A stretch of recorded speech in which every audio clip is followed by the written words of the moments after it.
Bismillahirrahmanirrahim. Madam President, Excellencies, ladies and gentlemen, it is a great honor for me to stand once again before this august body, the last time that I do so during my 2 terms as President of Indonesia. I could not agree more with the chosen theme of this session, delivering and implementing transformative post-2015 development agenda. The theme, which is very much in line with work of the high-level panel I was privileged to co-chair. In the past 15 years, the international community has embarked on an ambitious grand project for humanity, the Millennium Development Goals. Our hard work over the years have produced achievements which include breakthrough in combating poverty, increasing school enrollment, and improving public health. These achievements are encouraging and in some instances inspiring. But humanity as a whole have not achieved all the MDG's target. Successes are uneven. They differ between regions. They differ within regions, and they even differ within countries. We have come a long way, yet we still have a long way to go. For those who made it and those who are yet to make it, I learned one best lesson. The most important drivers of change lies in governance. Not just good governance, but smart governance. Smart governance usually involves innovative leadership and active public participation. Without at least these 2 elements, all the hard work we put in will not produce desired result. And with smart governance, nations can go beyond their potential and leapfrog over others ahead of them. In Indonesia, beyond our wildest imagination, we have managed to increase our national income per capita by 400% within just a short decade. The quest for MDGs over the last 15 years have also reinforced the need for a more robust global partnership.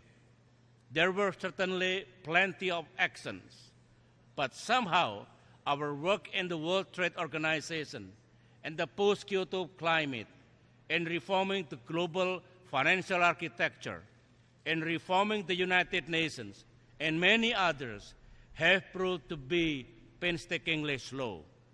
As we set forth a new global agenda for development, I believe we can draw on years of trial and error to become more acutely aware of the promise and pitfalls of development, of what we want and what we do not want.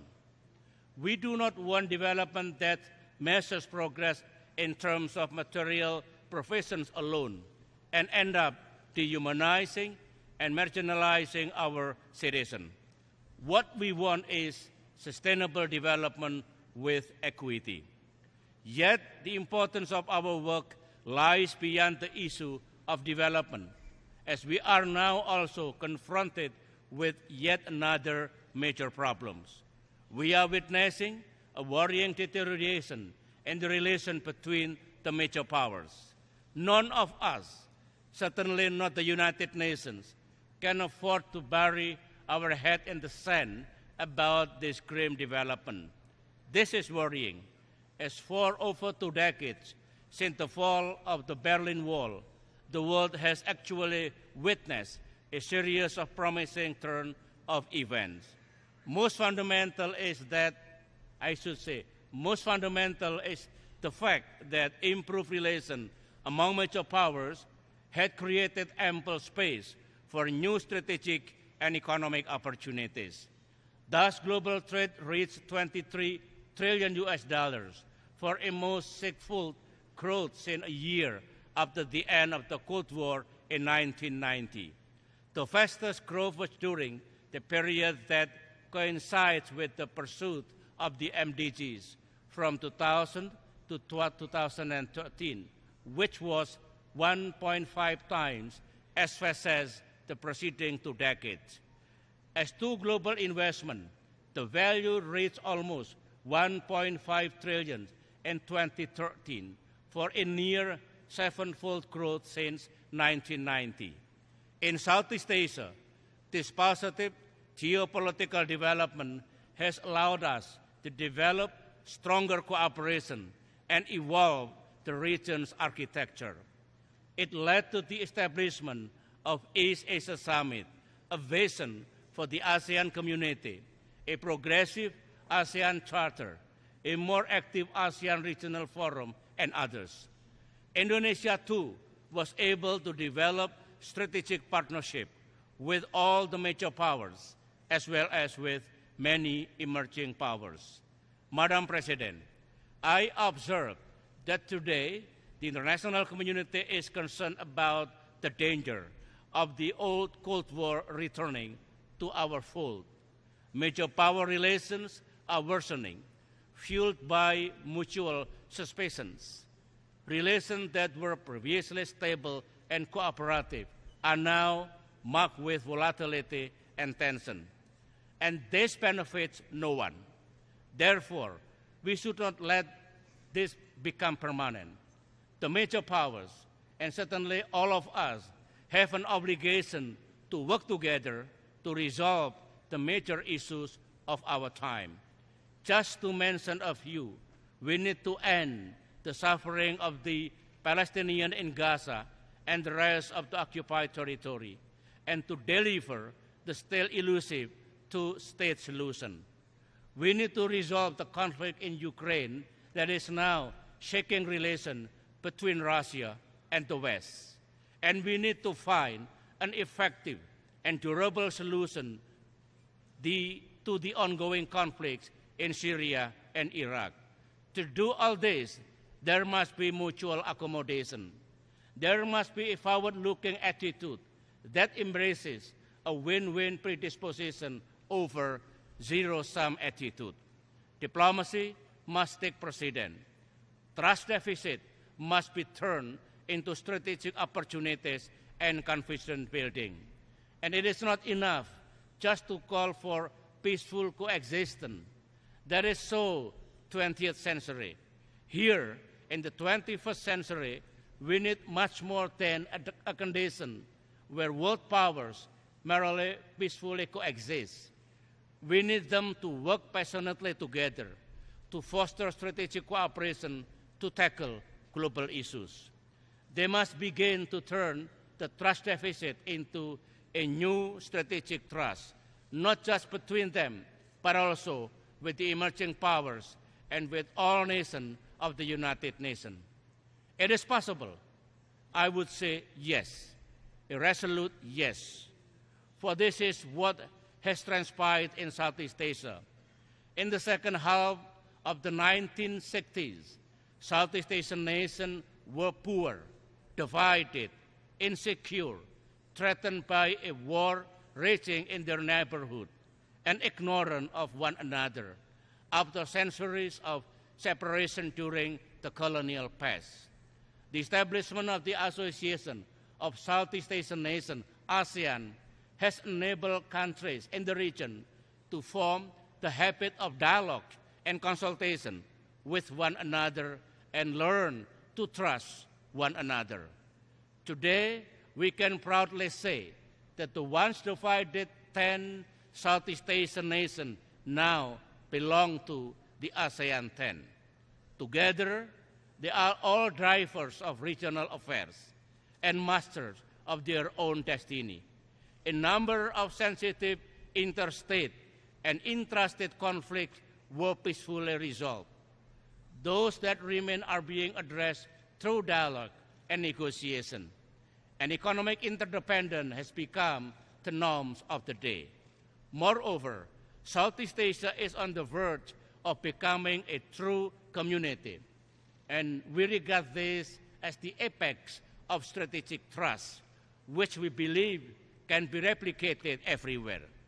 The cultures of peace and coexistence that we are trying to attain in Indonesia and in the ASEAN region is definitely the antidote to the poison of fundamentalist prejudice and deep intolerance, as practiced by a terrorist group in Iraq and Syria that falsely styles itself as the Islamic State. The ideology of ISIS not only betrays the true teaching of Islam as a religion of peace, it also harms and seriously upsets the Islamic Ummah throughout the world. Madam President, it has been a great privilege to forge closer bonds between Indonesia and all the nations represented in this great assembly, the United Nations. As I look back, I must admit that there remain many challenges that Indonesia has to resolve, and some of our efforts are already on the right track. In a world desperately grappling with climate change, we are progressively and boldly applying a moratorium on deforestation, our important contribution of reducing carbon emission. In a world of economic uncertainty, we have increased our national income per capita by 400% within just a short decade. In a world witnessing rising extremism, Indonesia continues to hold firm to the values of freedom, tolerance, moderation, and multiculturalism that form the basis of our nationhood.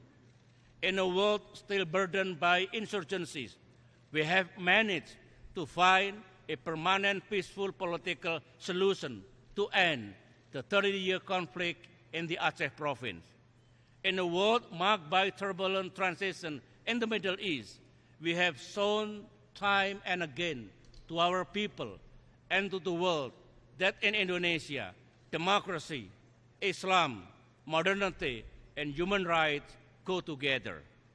In a world often stigmatized by the past, Indonesia has opened a whole new chapter of peaceful relations with Timor-Leste, peace on equality and mutual respect.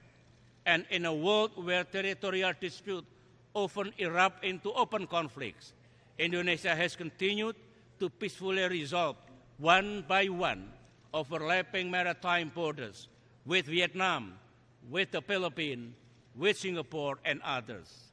Madam President, the Indonesian experience and Southeast Asia's experience underscore the dawn of a new age of globalism for the 21st century, a world which openly embraces change as opposed to being intimidated by it.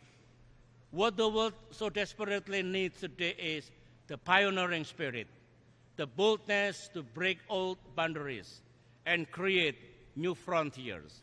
Given this spirit, I believe humankind can overcome the challenge of climate change, conquer poverty, and eradicate social injustice, hasten the global economic recovery, and create a culture of peace among all faiths, including the Abrahamic faith. And with this spirit, we can hopefully end the cycle of violence, hatred, fear, and humiliation that has made so many conflicts around the world seem intractable for decades and centuries. In saying this, I am neither a utopian nor a blind idealist in understanding international relations.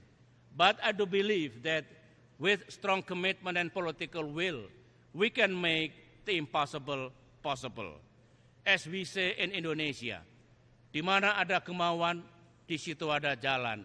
Where there is a will, there is a way. We must push the frontiers. Thank you. Thank you. We must push the frontiers of nationalism into new globalism, where we can devise solutions to national, regional, and global issues all at the same time. A new globalism where no nation is left behind and no nation dominates, where rights are protected and responsibilities are met. In a world of new globalism, wars are unthinkable. In the first place, wars are fought because nations play the zero-sum game, where winners take all and losers weep. The game of us against them, where us must win and them must lose, and winners today are losers tomorrow. Let me conclude by saying that now is the time for all of us to get into the serious business of building a new world of peace, prosperity, and justice. The business of making everybody a winner by creating and nurturing the new we, the all-inclusive new we, the new we that leaves no one behind. I thank you.